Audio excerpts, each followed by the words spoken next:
আমাদের জামগড়িয়া যাত্রা কমিটির পক্ষ থেকে সাদর আমন্ত্রণ। আমরা প্রতি বছর আপনাদেরকে সমাজের জ্বলন্ত দলিল দেখিয়ে যাচ্ছি, তাই এবছরের আমাদের শ্রেষ্ঠ সামাজিক যাত্রাপালা সন্তান রক্তে মাতৃপূজা, রচনায় কানন কুমার মাইতি, পরিচালনায় নন্দলাল মাহাতো, প্রযোজনা সত্যবান মাহাতো, আলোক সজ্জা আপনাদের চিরপরিচিত মহামায়া ড্রেস হাউস গোলকুন্ডা, পরিবেশনায় জামগড়িয়া যাত্রা কমিটি। শ্রী শ্রী ঠাকুর রামকৃষ্ণদেবের পদধূলি মাথায় নিয়ে শুরু করতে চলেছি এ মরশুমের শ্রেষ্ঠ সাড়ে 11 যাত্রাপালা সন্তান রক্তে মাতৃপূজা।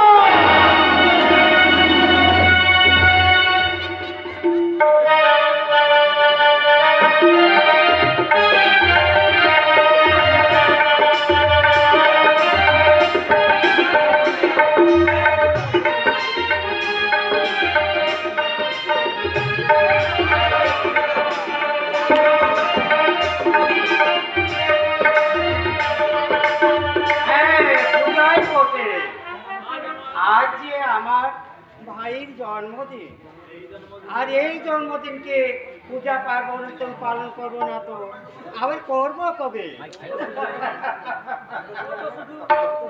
আরে ও তো শুধু আমার সন্তান নয়, সে যেন অনুজ লক্ষণ। ভগবান শ্রীরামচন্দ্রের পদে এই অনুজ লক্ষণের নিবেদন। এই তুমি কি করছো দাদা? এই যে রাজসুই যজ্ঞের আয়োজন, আমি না করবো কেন? আরে এই ঘরে তো কিন্তু ও বেলা তো একটারে মিষ্টি নিয়ে আল, আবার এই বেলা এই তো মিষ্টি। আরে এই বেলা খাবে আমার এই বৃষ্টি ভাতি জন্মদিনটা আমি মিষ্টিতে মিষ্টিতে ভরিয়ে দেবো। এটা কিন্তু তোমার বড্ড বাড়াবাড়ি দাদা। প্রতি বছর আমার মতো একটা রাস্তার ছেলের জন্য। দাদা কি বললি? কি বললি হতো না? আরেকবার বল। কিন্তু এই কথা তো মিথ্যা নয় দাদা। আমাকে রাস্তা থেকে তুলে এনে নিজের ছোট ভাইয়ের মতো লেখাপড়া শিখিয়ে মানুষ করেছে। এই সমস্ত কারবারে পাহাড়টা মুখ দিয়ে তোকে বসিয়েছে সেন চালকের আসনে। দাদা এখনো তুই এই কথা ভাবছিস? তাহলে কি আমার স্নেহ মায়া কোনো দাম নেই? ও কথা বলো না দাদা। তুমি আর বৌদি আমার অনাথ জীবনের বাবা মা সূর্যচন্দ্র দেবের মতো আমিও তোমাদের সন্তান। তাই তোমার মুখের উপর কথা বলে যে অন্যায় আমি করেছি তার জন্য তুমি আমায় ক্ষমা করো দাদা।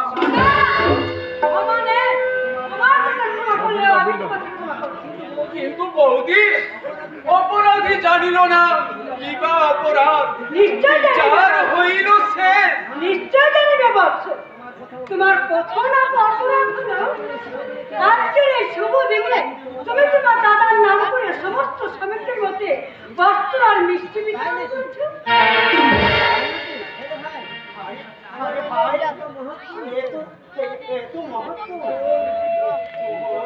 আর দ্বিতীয় অপরাধ হলো তুমি আমার জন্য উপহার হিসেবে নিয়ে এসেছো একটা সীতাহার।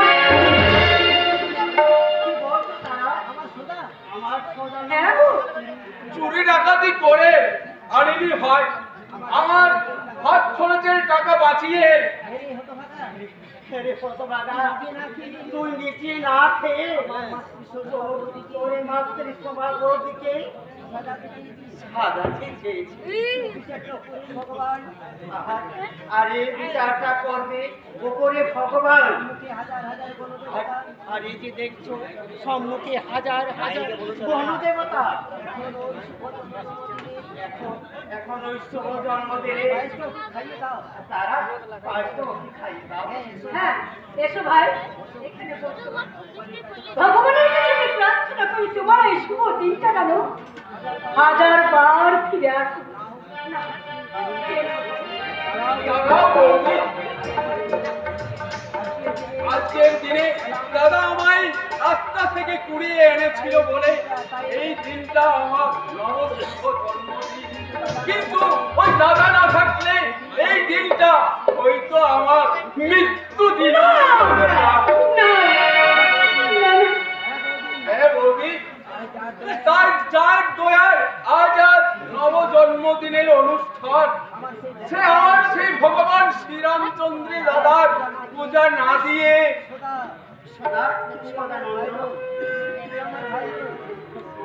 তুই আমার ভাই নয়, ওদের পূর্ব জন্মে আমার সন্তানই ছিল। তাই তো এই জন্মে তোমার সন্তান হয়ে ফিরে এসেছি দাদা। এবার লক্ষ্য ছেলের মতো এখানে তোমার দাদার কাছে বসো। তোমার ইচ্ছা অনুসারে আমি এই প্রথম বয়স তোমার দাদার মুখে তুলে দিলাম।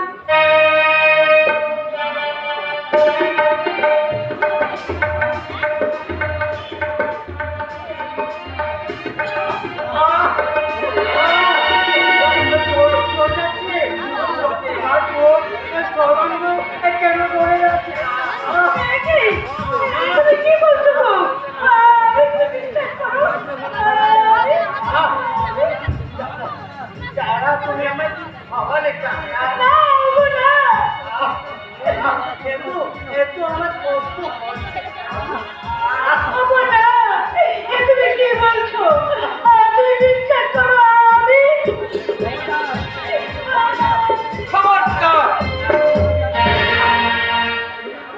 তুমি আমার দাদাকে স্পর্শ করবে না।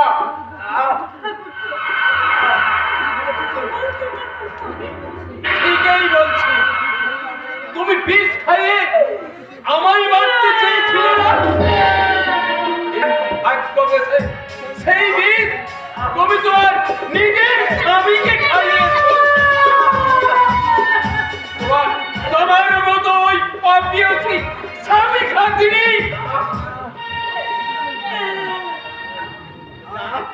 না না সদানন্দ, ওর কোনো দোষ নেই রে। এ শুধু আমার না দাদা, না, তোমার নিয়তি আমি বদলে দেব। তোমাকে আমি এক্ষুনি হাসপাতালে নিয়ে গিয়ে সদানন্দ কোনোতে লাভ হবে না ভাই। আমার যে সময় হয়ে এসেছে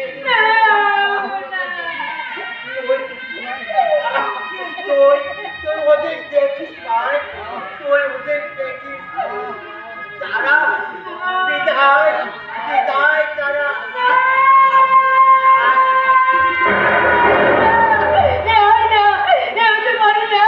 তুমি কিছুতেই আমাকে ছেড়ে চলে যেতে পারো না, কিছুতেই চলে যেতে পারি না। কেন না বৌদি, আনতে হবে কেন?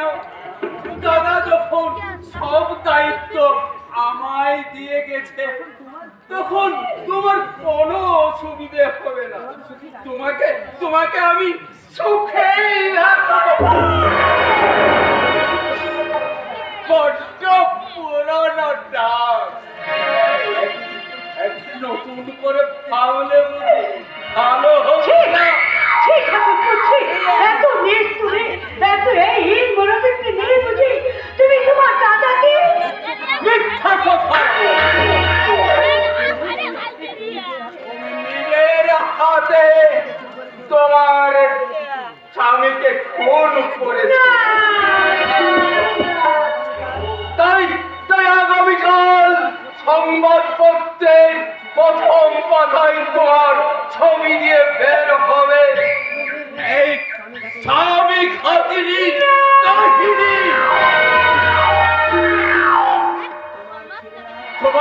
তোমার ছেলেরা বদনামে তোমার গায়ে ঘৃণার থুক্কার দেবে। দেশের মানুষ তোমাকে স্বামী খাতিনি পাপিয়সীর গায়ে ইট পাটকেল ছুঁড়ে মারবে।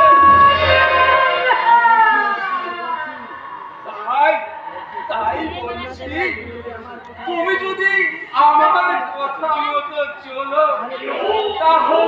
তাহলে তোমার ওই তিনটে সন্তানের গলা টিপে মেরে আমি তাদের ওর বাবার সাথে পুড়িয়ে দিয়ে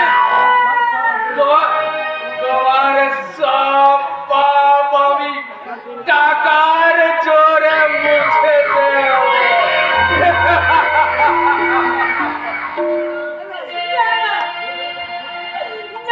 চলে এসো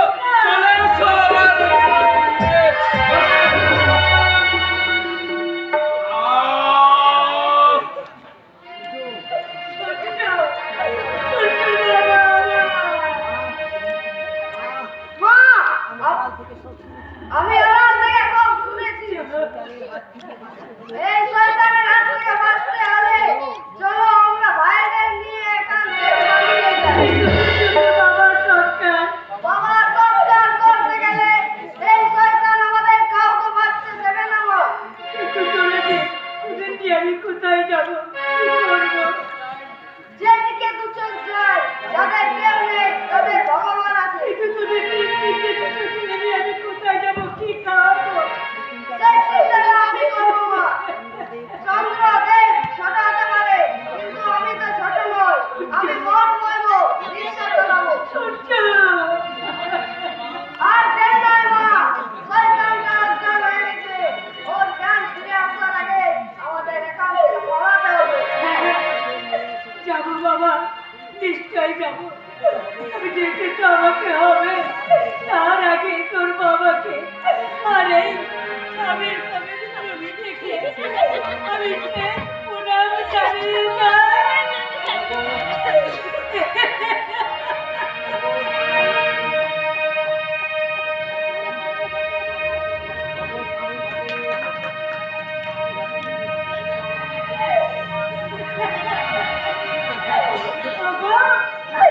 স্বামী খাতিনি মিথ্যে বদনাম দিয়ে তোমার ছেলেদের নিয়ে আমি এখান থেকে পাতাতে পালিয়ে যাচ্ছি।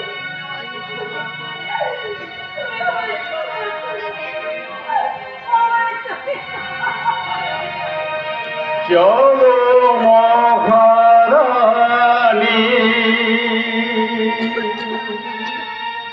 হয়ে ভিখারিণী সন্তানের হাতুড়ি।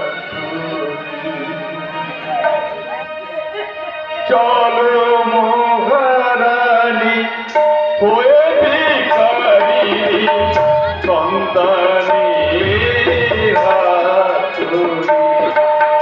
জানে না কোথায় আলোর ঠিকানা, জীবন চলো মহারানী।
কোথায় গেল? তবে কি সে ছেলেদের নিয়ে বাড়ি থেকে পালিয়েছে? সাপ, আপদ গেছে।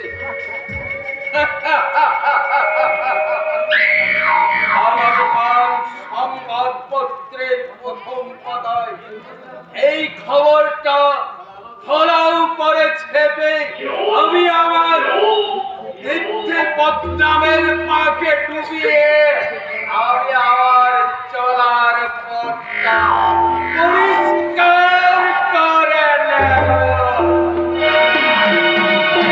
তারপর কোনো এক নিশুতি রাতে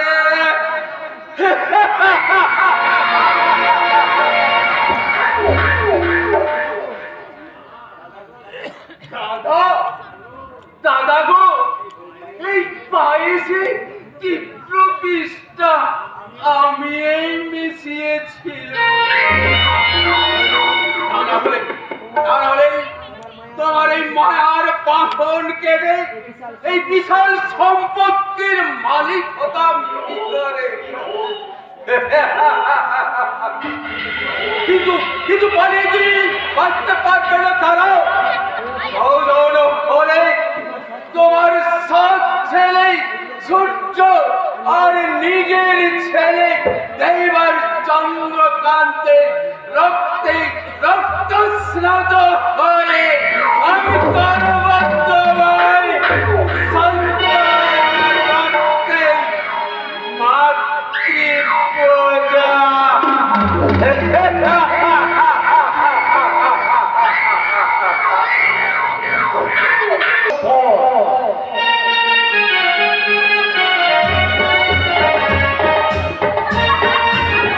বাড়ির সবাই আমার পড়াশোনারই পাগল।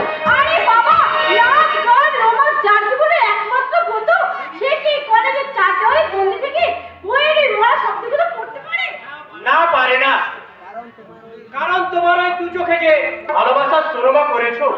তাহলে সেই সুরমা করি আমার মনটা চুরি করে এখন দূরে সরে যেতে চাইছো কেন? আমি দূরে সরে যেতে চাইছি? এ তুমি কি বলছো রজনী? আমি কি বলছি? আমাকে 1 ঘন্টা এখানে দাঁড় করে রেখে তুমি কোন মহান কাজটা করছিলে শুনি? মহান কাজ হয়তো আমি করিনি, কিন্তু তুমি আমাদের বাড়ির অবস্থা তো জানো। দাদা ট্যাক্সি চালিয়ে টাকা এনে দিলে তবেই তো আমি কলেজে আসতে পারবো। সেই জন্য তো বলছিলাম তোমার পড়াশোনা খরচের জন্য ড্যাডের কাছ থেকে। না রজনী, এই কথা আমার মা আর দাদা জানতে পারলে ভীষণ দুঃখ পাবে, আর কোনো কারণে আমি তাদের দুঃখ দিতে চাই না। তাহলে আমাদের ভালোবাসার বন্ধনের সুতোটা তাদেরই হাতে। তারা যদি আমাকে মেনে নিতে না চায়? না রজনী, আমি আমার মা আর দাদাকে খুব ভালোবাসি। তারা কোনোদিনই আমার এই ভালোবাসাকে অস্বীকার করবে না। তা যদি করি তাহলে যে আমার কাছে মৃত্যু ছাড়ার কোনো পথই খোলা থাকবে না চন্দ্র। না রজনী, শত বাধা বিপত্তি অতিক্রম করেও আমি আমার ভালোবাসাকে এমন ভাবে বুক ভরে আগলে রাখবো। আর আমি তোমার বুকে মাথা রেখে বলবো। কি বলবে? কিছু কিছু কথা মুখে বলা যায় না, বলি বলি করে তবু বলা হয় না। কিছু কিছু কথা মুখে বলা যায় না, বলি বলি করে তবু বলা হয় না। কি করে যে বলি মরি মাঝে মরি, তুমি যে আমার শুধু আমারই। কিছু কিছু কথা মুখে বলা যায় না।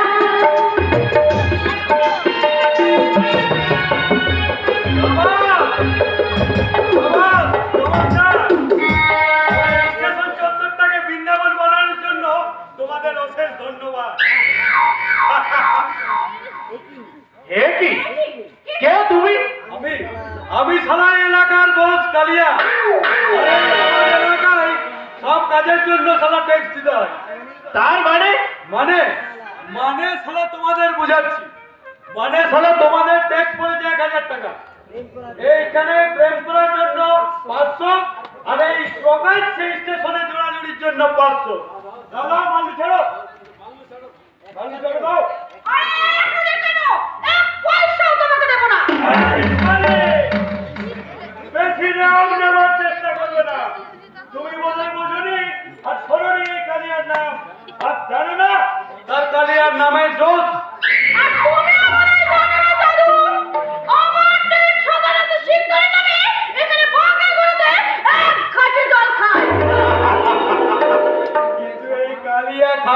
সুন্দরী, আমার হকের পাওনা না দিলে তোমার ওই ডাডি আর এই সারা প্রেমিক কেউ তোমায় আমার হাত থেকে বাঁচাতে পারবে না। চলে এসো।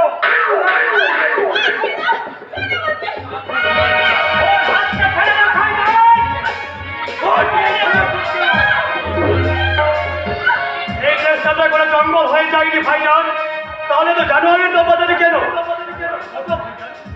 দেখি মেজু ভাই তুমি? হ্যাঁ আজর ভাই, আমরা করে দিয়ে যাচ্ছিলাম, হঠাৎ এই শয়তানি একবারই শেষ হয়ে যাবে। কিন্তু এই মেয়েটিকে এ আমার কলেজের বান্ধবী। তাই কিরে জানুয়ার, ওর হাতটা ছাড়বি না আমি অন্য কোনো ব্যবস্থা করতে বাধ্য থাকবো? ওই মাইকা লাল নেই যে আমার শিকার ছিনিয়ে নেবে, ওই মাইকা লাল নেই। তোর মতো বেনসারের মুখে ছবল মারতে আল্লাহ তাআলা আমাকে ইনসান পাঠিয়েছিল। বেয়াদব,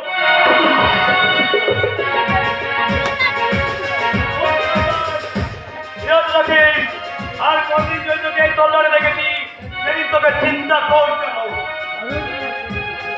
জরুরিয়াত রাখবো আজাদানি, জরুরিয়াত রাখবো। তুই আমার শিকার ছিনিয়ে নিয়েছিস, তোর দুশ্মনী আমি জিন্দগি ভর ভুলবো না। আর মনে রাখিস খুব জলদি তোকে ভাই এবার তোমরা বলে দি যাও। হ্যাঁ আজাদ ভাই যাচ্ছি।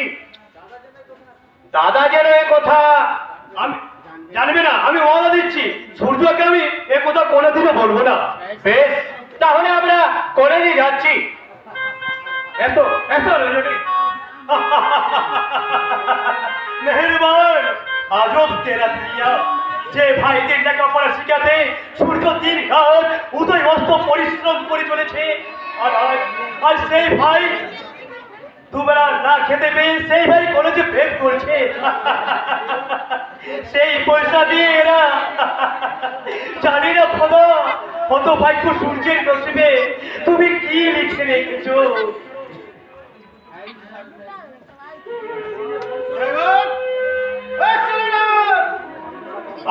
কথা বলো, ড্রাইভার হলো আমরা মানুষ।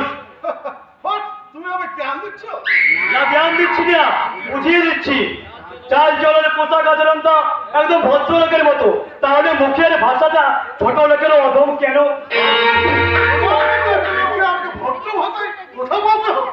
না না না, তেমন কোনো নিয়ম নেই। তবে যারা ভদ্রলোক তারা সকলের সাথে ভদ্র ভাষায় কথা বলে, আর যারা ছোট লোক মনে রেখো, আমি নামের অতিকান্ত, স্বভাবে শান্ত, আর কাজে দুরন্ত। ওটা বইয়ের কাছে বুঝি।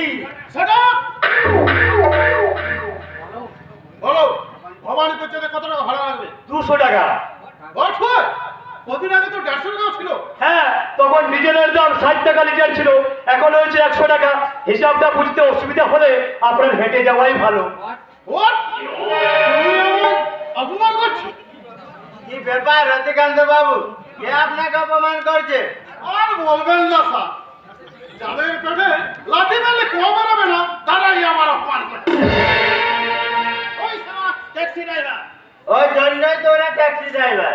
শিক্ষা দীক্ষা ভদ্রতা যদি ওদের মধ্যে থাকতো। You are right sir, you are right.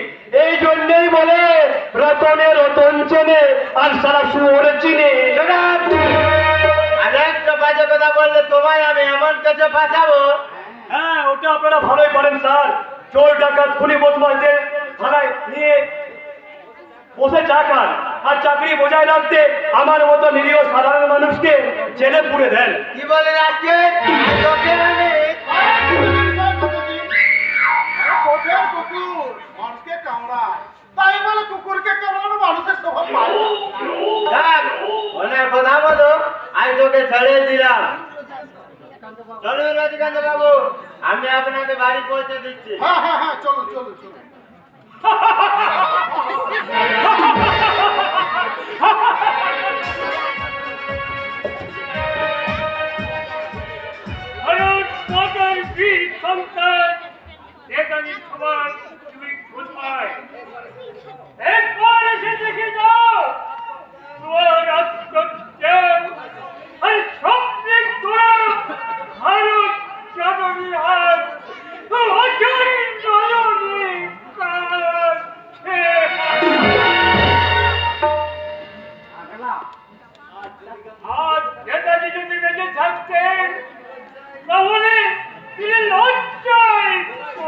চলিতেছে।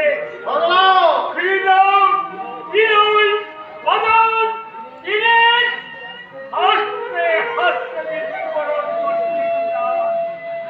আর ভারত সংবিধান প্রণেতা ডক্টর বি.আর. আম্বেদকর নিজের নজরের সংবিধান দেখে তিনি নিজের গ্রামে নিজেই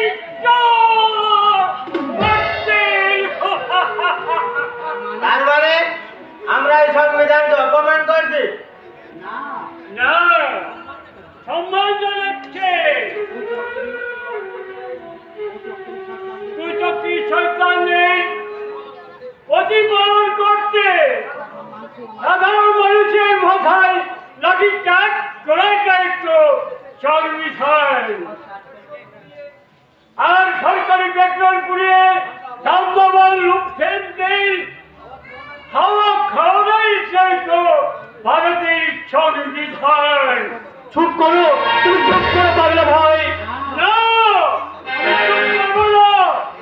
এদেশের নেতা মন্ত্রী পুলিশ প্রশাসনের হাজারো অন্যায় দেখে জনসাধারণ সকলে চুপ করে থাকে। সবাই ঝামেলা এড়িয়ে নিজেকে ভদ্রলোক সাজিয়ে বেঁচে থাকতে চায়। তাই তারা প্রতিবাদের ভাষা ভুলে গেছে।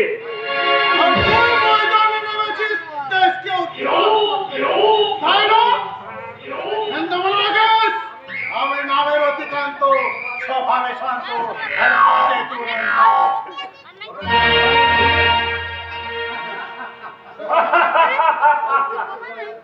নিত্য ভয় আর বোমা গুলি পিস্তল লাগিয়ে মানুষকে কিছুদিনের জন্য চুপ করে রাখা যায়, চিরকালের জন্য নয়। কিন্তু গোলাপের কি মূল্য আছে? কোথায় বলে পাগলে কিনা বলে? আর ছাগলে কিনা খায়, আর এই ছাগলে সারা দেশটা ভরে গেছে। আর ছাগলে খেতে খেতে দেশটাকে অন্তঃসার শূন্য করে ফেলেছে। কিন্তু এই ছাগলে দেশ চালালে সেটা সবাই মেনে নেবে পাগলা ভাই। না না না, আমি পাগল নই, আমি জ্ঞান পাগলা। তাই তো জ্ঞানের ভাষা নিয়ে এই পুরো দেশের এক প্রান্ত থেকে আমার জ্ঞানকে ছড়ে বেড়ান উল্কার মতো। আর মানুষের কাজে কাজে পরিচিতি ওই অমৃত জ্ঞানের বাণী। কিন্তু বর্তমান সমাজের মানুষ তোমাকে জ্ঞান মানে গ্রহণ করবে পাগলা ভাই? নিশ্চয় গ্রহণ করবে। এদেশের শাসক শোষক এবং শয়তানের যৌথ আক্রমণে যখন দেয়ালের পিঠ থেকে যাবে তখন আমার এই জ্ঞানের বাণী গ্রহণ করতে বাধ্য হবে। তোর জ্ঞান বাড়ি আমি চিরতরে স্তব্ধ করে দেবো। দাদাকে লোকাবে পুরো 60 ডিগ্রি পৌঁছ করলে সাবধান বলবে বাবু, ওর গায়ে হাত দিলে একটা পাগলাকে মিথ্যা কাছে ফাঁসানোর জন্য আমি এসপির কাছে নালিশ চালাতে বাধ্য থাকবো। জীবন সংগ্রামের মহারণে ন্যায় নাকি অন্যায় আর পুণ্যের কাছে পাপ আর মানুষের কাছে অমানুষ আজ দিকে দিকে।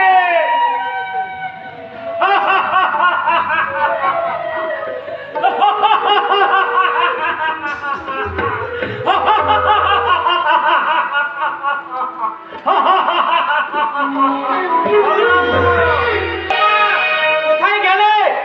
তাড়াতাড়ি টাকাটা দাও, আমার যে কলেজে দেরি হয়ে যাচ্ছে। না, এদের নিয়ে আর আমি পারি না।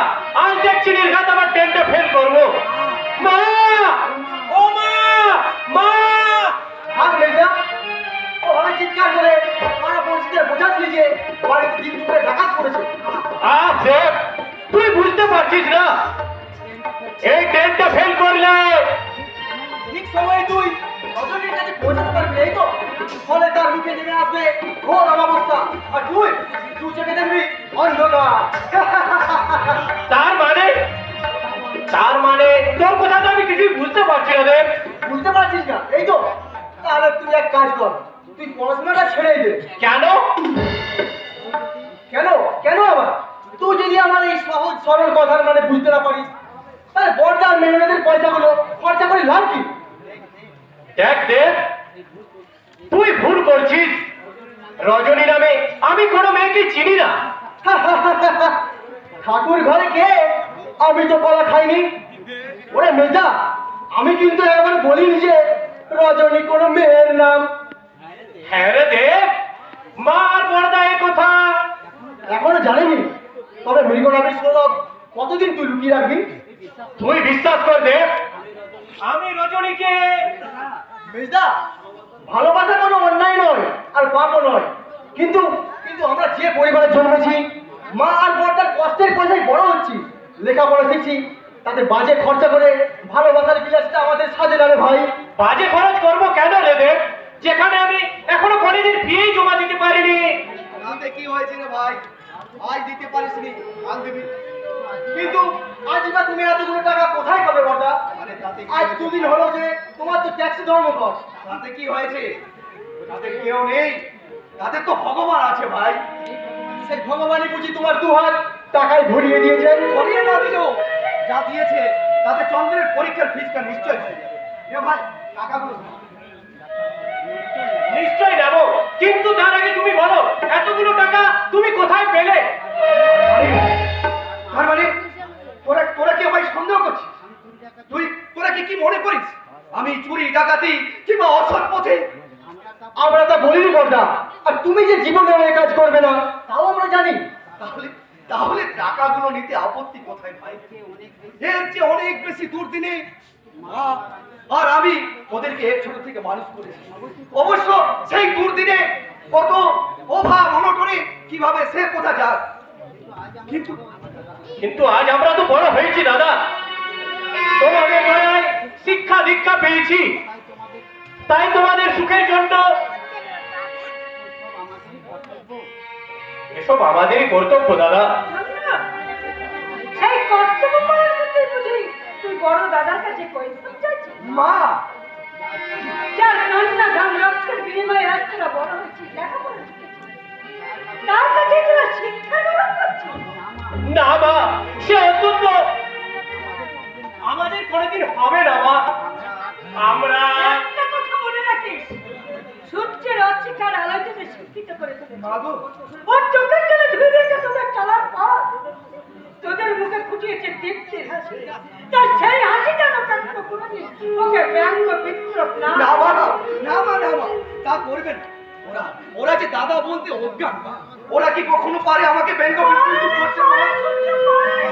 এই সমাজ সংসার বড় নির্মম লোক লালসা স্বার্থপরতা সমাজটাকে ঢেকে রেখেছে।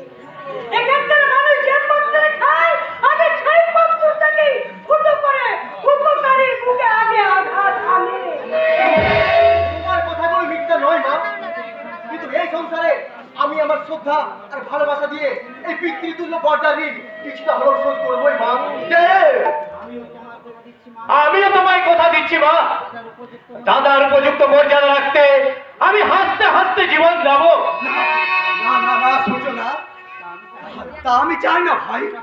তোরা পড়ালেখা শিখে প্রকৃত মানুষ হয়েছিস, আমি এতেই খুশি ভাই। ওসব কৃতজ্ঞতা স্বার্থপরতা নিয়ে তোদের মাথা খাওয়ার দরকার নেই। ওসব পুরোনো মুহূর্তে ধরা কথাগুলো মাঝে মাঝে ঝালাই করার দরকার আছে বর্দা। যাক, ওসব কথা রাখ। এখন তোদের কলেজে দেরি হয়ে যাচ্ছে ভাই। নে নে, এই টাকাগুলো রাখ ভাই। দাঁড়া সূর্য, এবার ওদের নয়, আমি তোর কাছে জবাব চাইছি। মা গো, এতগুলো টাকা তুই কোথায় পেয়েছিস? তোর ট্যাক্সি ধর্মঘট চলছে, মালিকের কাছে দেনার দায়, তোর মাথার চুল বিক্রি হয়ে আছে, বন্ধু বান্ধবের হাল তোর মতো, তাহলে এতগুলো টাকা তুই কোথায় পেয়েছিস? কোথায় কিভাবে পেয়েছি তা আমি বলতে পারবো না মা। তুমি বিশ্বাস করো মা, আমি কোনো অসৎ উপায়ে টাকা রোজগার করি। তাহলে তুই বলতে আপত্তি কেন? মেহনত করলে তুই করেছিস, ধার করলে তুই শোধ করবি। সংসারের জলটুকু নিজের কাঁধে নিয়ে তুমি সবার কাছে বসে থাকছো কেন দাদা?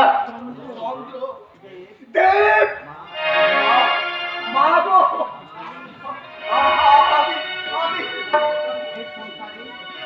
এই সংসারে ধর্মপ্রাণ যুধিষ্ঠির, দস্যু রত্নাকর বাল্মীকি আর ভগবান শ্রী রামকৃষ্ণ সব কিছু তো তুমি দাদা। তাই তোমার অসম্মান হোক এ আমি কিছুতে সহ্য করতে পারি না বর্দা। আমি তোমার পায়ে ধরে অনুরোধ করছি বর্দা, তুমি বলে দাও।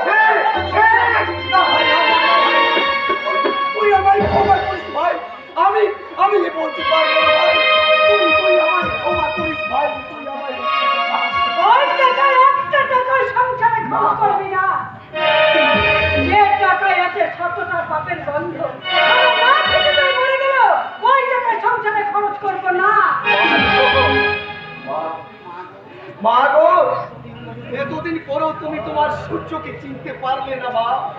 না, আমার সূর্যকে আমি চিনেছি সেই দিন, যেদিন সে আমাদের তিনজনকে ওই সরকারের কবল থেকে উদ্ধার করে বলেছিল, চলো মা চলো, আমরা এখান থেকে পালিয়ে যাই, তা না হলে ওই সরকারগুলো আমাদের বাঁচতে দেবে না, আমি তোমাদের নিয়ে গিয়ে রিক্সা চালিয়ে মারবো, খাবো, বাইরে মানুষ করবো। সেই কথা তো আমি অক্ষরে অক্ষরে পালন করে চলেছি মা। তাহলে তোমার সূর্য কি আজ অবিশ্বাসে কালো মেঘে ঢেকে গেছে, তাই মায়ের সামনে সে মিথ্যে আশ্রয় দিচ্ছে। না মা না, আর আমি কোনো মিথ্যে কথা বলবো না মা। আজ আমি সত্যি কথাই বলবো মা। এই সংসারে অভাব অনটনের জন্য আজ আমি হাজারো কথা বলবে না সূর্য দিল করে নিজেকে শেষ করেছো করো, কিন্তু নিজের সাথে এই পরিবারের সবাইকে শেষ করতে চাইছো কেন? এ তুমি কি বলছো আজাদ ভাই? দাদা আমাদের সবাইকে শেষ করতে চাইছে? না না না আজাদ ভাই, এটা তোমার ভুল ধারণা। যে দাদা আমাদের এই সংসারে বড় বৃক্ষের মতো ছায়া নিয়ে মানুষ করে চলেছে, সেই দাদা কি কখনো পারে? সেই দাদা কি কখনো পারে আমাদেরকে সর্বনাশ করতে? তুমি ঠিকই বলেছো দেব, ও সত্যি সর্বনাশ তোমাদের চাইনি বলেই শত অপমান সহ্য করে মুখ বধির হয়ে নিথর হয়ে দাঁড়িয়ে আছে। সত্যি করে বলো তো আজাদ।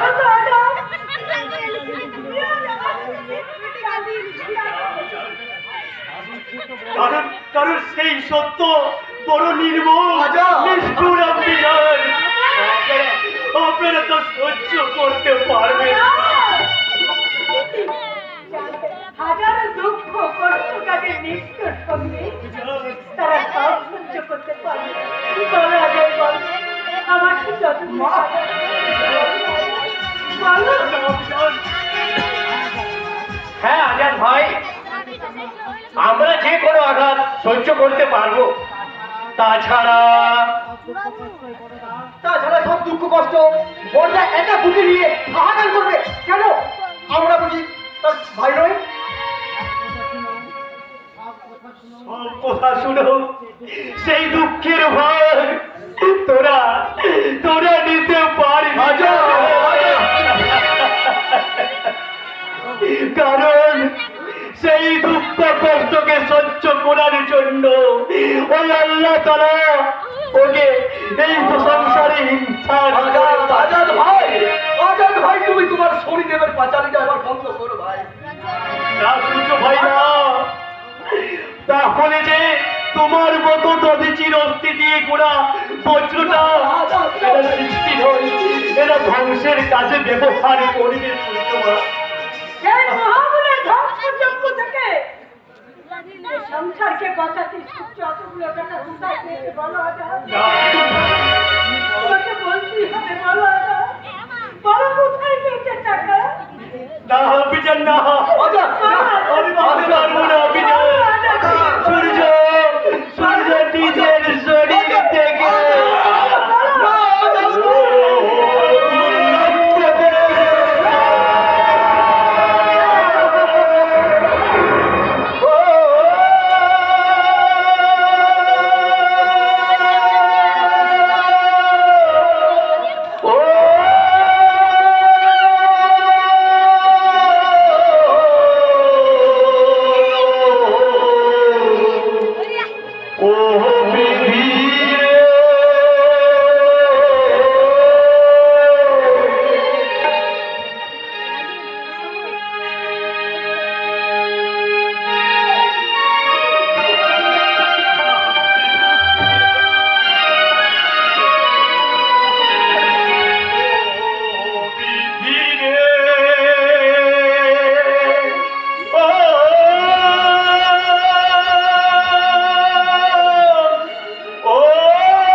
তোমার সংসার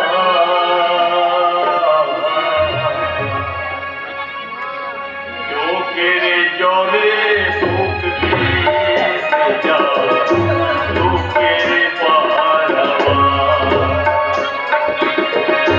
চোখের জলে ডোবেয়া চোখে পারাবার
ও বিলিয়ে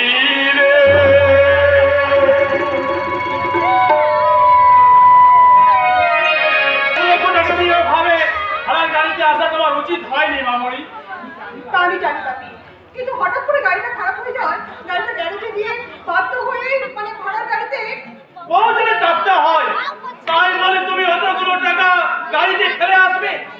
উত্তেজনা আমার মাথা দিয়েছিল না পাপি, তাই তাই আমি একটা যেটা গাড়িতে ফেলে রেখে আমি তার ভাড়া মিটিয়ে দিলে আমার শিউ চলে গেল। যা গেছে তা হয়তো আর ফিরে আসবে না, তবু থানার একটা ডায়েরি করে আবার 10 লাখ টাকা তুলে নিয়ে এসো। তাতে হয়তো শ্রমিকের বোনাসটা মিটে যাবে, কিন্তু কিন্তু একটা যেটা থাকা হয় জরুরি পেপারসগুলো তার সুবাসটা তো 10 কোটি টাকার বিনিময়ে পূর্ণ হবে না পাপি। তা আমি জানি মামনি, কিন্তু হাত পা গুটিয়ে বসে থাকলে তার কারবার কি সচল রাখা যাবে না।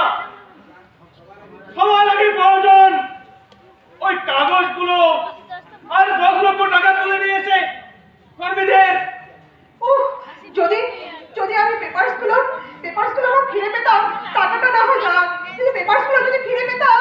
ভাগ্য ভালো হলে ফিরে পেলেও পেতে পারো মামনি, ওই ট্যাক্সি ড্রাইভার যদি সব আদর্শবাদী হয়। আলোচনার বদল বডি স্যার, আদর্শ ওগুলো ছোট লোকদের কাছে আশা করা যায় না। সেগুলো তো একা আপনি তার জমিদারিটা কিনে বসে আছেন, তাই না? তাহলে কি তুমি আমাকে বললে? যেতে দাও বিশাল। তা তুমি হঠাৎ অফিস ছেড়ে বাড়িতে কি ব্যাপার? আকারে টিপি থাকতে পারলাম না কাকাবু, 10 লাখ টাকার খবরটা শুনে। আরে বাবা, চোখ থেকে জল বের হতে পারে। তোমার দেবো মুছে নেবে? যে কোনো প্রকারে ওই টাকাটা। হ্যাঁ বিশাল, তোমার তো অনেক পরিচিতি, তুমি একটু চেষ্টা করে দেখো। ও পাপি, তুমি ভুলে যাচ্ছ কেন? এই ছাগল দিয়ে কখনো জব মারাই করা যায় না। আমি ছাড়া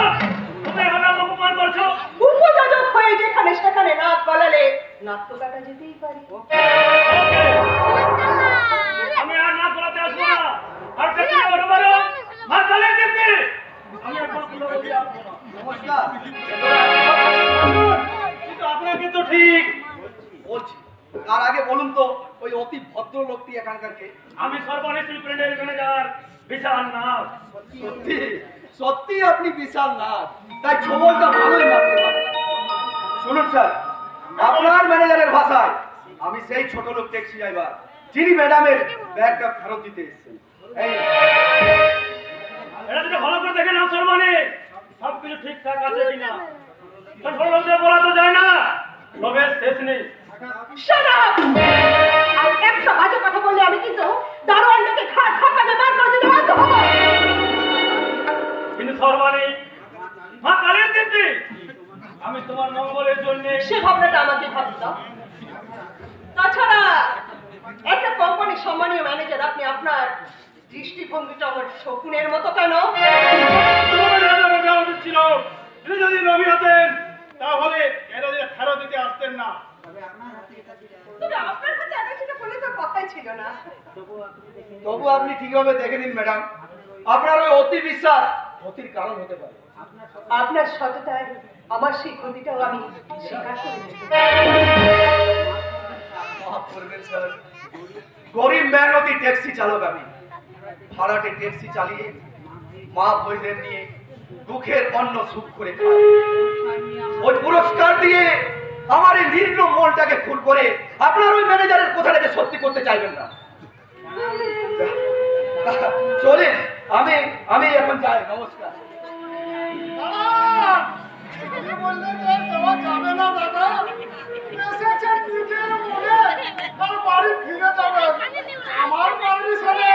তার মানে দার্জিলিংয়ের চায়ের মতো পরিষ্কার অতিথি নারায়ণ, শুধু মুখে ফিরে গেলে গৃহস্থের কল্যাণ হবে। তাই বসুন, চাটা খান, আর নাম ঠিকানাটা বলুন, তারপর বাড়ি ফিরে যাবেন। আরে নাম ঠিকানা জেনে তুমি কি করবে ভাই? হায় ভগবান, একে বুদ্ধিমান বলে কি করে? আরে আমার নয় দাদা, আমার নয়, এই দিদিমণির কাজে লাগবে। না না না, ওনার কাজে লাগলে উনি নিশ্চয় জিজ্ঞেস করে নেবেন আপনাকে। বোকা ছেলে, একে বুদ্ধিমান বলে কি করে? কিছু বুঝে না। আরে দাদা, লজ্জায় তো নারীর ভীষণ। আরে দাদা, মুখটা দেখে বুঝতে পারছেন না? মানুষের মুখে তো মনের আয়না, তা তুমি বুঝতে পারছো না? উনি বুঝতে না পারলেও তুই তো বুঝতে পেরেছিস। তাহলে তুই কেন ওনার মতো ম্যানেজার বাবুর জন্য একটা চা নিয়ে আসলি না? আমার ইঞ্জিনটা বিক্রম, কিন্তু ঠিক সময় ঠিক কাজটা আমি করতে পারি, তাই আমার নাম ন্যানো গাড়ি। উনি তো অতিথি নন, অফিসার বাবু, অফিসার। তার চাটা উনি ক্যান্টিনে খেয়ে নিতে পারবেন নাকি বলার ম্যানেজার বাবু? ওকে, তোমার একদম ভুল করে নেন। সময় আর সুযোগ পেলে মা কালে দেবী এর যোগ্য জবাব আমি দেবো। ম্যানেজার পুষে রেখেছেন, বলতে পারছেন তো দিদিমণি? যদি এক কাপ চা না পেয়ে কেমন অপমানিত বোধ করেন? তবু তোমার ওকে অপমান করা উচিত হয়নি কেন? হাজার হোক আমার বন্ধুর ছেলে, আমার কোম্পানির ম্যানেজার। তারপর আমি ওর বাবাকে কথা দিয়েছি ওর সঙ্গে আমার সর্বাণী মেয়ের বিয়ে। ওইসব পুরনো কথায় মরচে ধরে গেছে বাবু। এই বর্তমান যুগে আমার এই দিদিমণির পাশে ময়ূর চাই, ময়ূর পুচ্ছধারী কাক নয়। তোমায় যদি একটা কথা জিজ্ঞাসা করি উত্তর দেবে? নিশ্চয়, আপনি বলুন। তোমার নাম কি, বাড়ি কোথায়, আর বাড়িতে কে কে আছে? আমার নাম সূর্যকান্ত সেন। মা আর দুই ভাইদের দিয়ে আমি নেবুতলার বস্তিতে থাকি। আমি ভাড়াটে ট্যাক্সি চালাই আর মা সারাদিন সেলাইয়ের কাজ করি। তাহলে তো তোমাদের বাড়িতে খুব অভাব দাদা। না ভাই না, তাহলে তো স্বভাব নষ্ট হয়ে যেত। এই অবস্থা তো তুমি বলছো বাড়িতে কোনো অভাব নেই। না স্যার, যার মাথার উপরে মমতাময়ী মায়ের আশীর্বাদের হাত থাকে, কোনো অভাব দুঃখ কষ্ট তাকে কোনোদিন স্পর্শ করতে পারে না স্যার। সূর্য, আমি তোমায় যত দেখছি তত আমি অবাক হয়ে যাচ্ছি। অবাক পরে হবেন বাবু, হাতের ঘিনটা একবার ফসকালে হাজার পোস্টালো তার কোনোদিন ফিরে আসবে না। আচ্ছা সূর্য বাবু, আপনি ট্যাক্সি চালানো বাদ দিয়ে আমাদের এখানে চাকরি করবেন? দেখুন ম্যাডাম, আমি বিদ্যা বুদ্ধি খুবই কম আমার, যাতে কোনো চাকরি সেটা না হয় আমি ভাববো, আপনি শুধু হ্যাঁ কিংবা না বলুন। জোরে পড়ো দাদা, জোরে পড়ো। পাশে তো আমি আছি, হয়তো আমার ইঞ্জিনটা বিকল, কিন্তু ঠিক সময় আমি ঠিক কাজটা করতে পারি, তাই আমার নাম না গাড়ি। আমনি, তুমি না বলছিলে গোডাউনের হিসাবে গরমিল দেখা দিচ্ছে? হ্যাঁ, তাহলে না হয় সূর্যকে স্টোরকিপার হিসাবে। কিন্তু আমি কি ওই গুরুদায়িত্ব পালন করতে পারবো স্যার? আবার কিন্তু কেন? যে সততা দিয়ে তুমি আমার এই কোম্পানির মান সম্মান ফিরিয়ে দিয়েছো, পারবে না সেই সততা দিয়ে আমার কোম্পানি আর তোমার সংসারকে একটা নতুন জীবন দান করতে? পারবো ম্যাডাম। আমি আমার শেষ জীবন দিয়েও আপনার কথার মর্যাদা আমি নিশ্চয় রাখবো। এই আমি কথা দিলাম ম্যাডাম, কথা দিলাম। I am proud of you, my son. আমার মেয়ে সর্বাণীর সিদ্ধান্ত এবং সেই সিদ্ধান্তকে স্বাগত জানানোর জন্য স্যার, আমি খুব খুশি হয়েছি, খুব খুশি হয়েছি। আমি কিন্তু একটু খুশি হইনি দাদা। আমি খুশি হব সেই দিন যেদিন তুমি তোমার সততা আর নৈনিষ্ঠা দিয়ে এই রাজত্বের সঙ্গে রাজকন্যাকে জয়ী করতে পারবে। এই কি বলছো তুমি? তোমার কি মাথা খারাপ হয়ে গেছে? না দাদা না, আমার ইঞ্জিনটাই বিকল, কিন্তু ঠিক সময়ে ঠিক কাজটা করতে পারি, তাই আমার নাম ন্যানো গাড়ি। যে গাড়ি একদিন সারা পশ্চিমবাংলাকে কাঁপিয়ে আজ সারা ভারতকে নাচাচ্ছে। মুম্বাই কাঁপিয়ে সারা ভারত নাচিয়ে এসেছি এই বাংলায়, এসেছি এই বাংলায়। মুম্বাই কাঁপিয়ে ভারত নাচিয়ে এসেছি এই বাংলায়, এসেছি এই বাংলায়।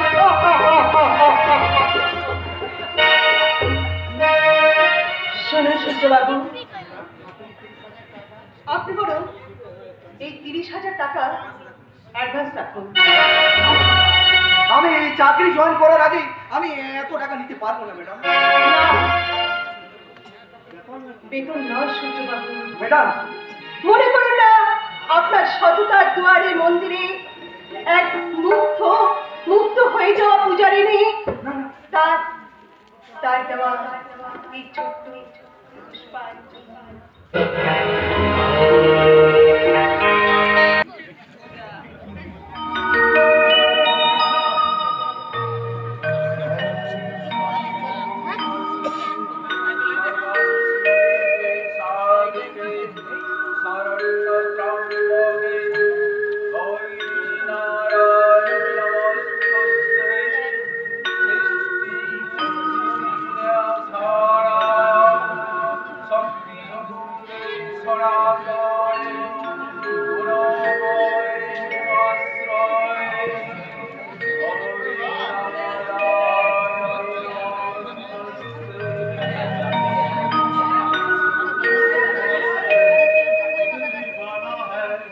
दिल तो पागल है, दीवाना है, सारी सारी रात जगाता है यही, दिल है यही, दिल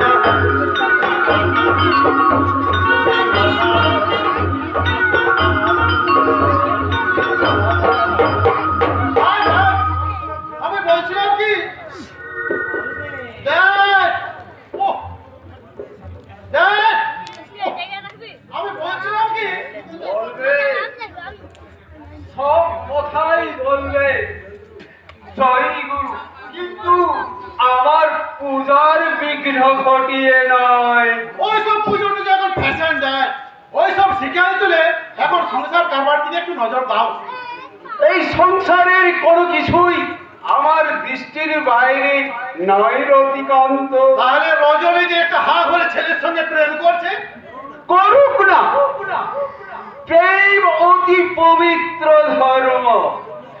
সেই জন্যই তো স্বামীজি বলেছেন, জীবে প্রেম করে যেই জন সেই জন সেবিছে ঈশ্বর। তাই বলে একটা বসতে পারে ট্যাক্সি ড্রাইভার ভাইয়ের সাথে তাতে কি? পদ্ম শুধু দিঘিতে ফোটে না, জয় গোবর গাদা তো ফুটে। কিন্তু সেই ফুলগুলো দেবীর পুজোয় লাগে না ড্যাড। বাধা দিয়ে উত্তম জলস্রোতকে আটকানো যায় না রবিকান্ত। তারা গরিয়ান যৌবনের অগ্রদূত, তাদের প্রেমের কাছে এই মা বাবা দাদার বাধা কোন নিষেধই তাহলে না। তাকেও বুঝিয়ে দাও, আমি নামের অধিকান্ত, স্বভাবে শান্ত, আরে কাজে দুরন্ত, তাদের অসম প্রেমটাকে বলি দিয়ে। না, তুমি শুধু চেষ্টা করে যাও ওই প্রেমিক গাধাটাকে কি করে পিটিয়ে ঘোড়া মারা যায়। তোমার কথা তো আমি কিছুই বুঝতে পারছি।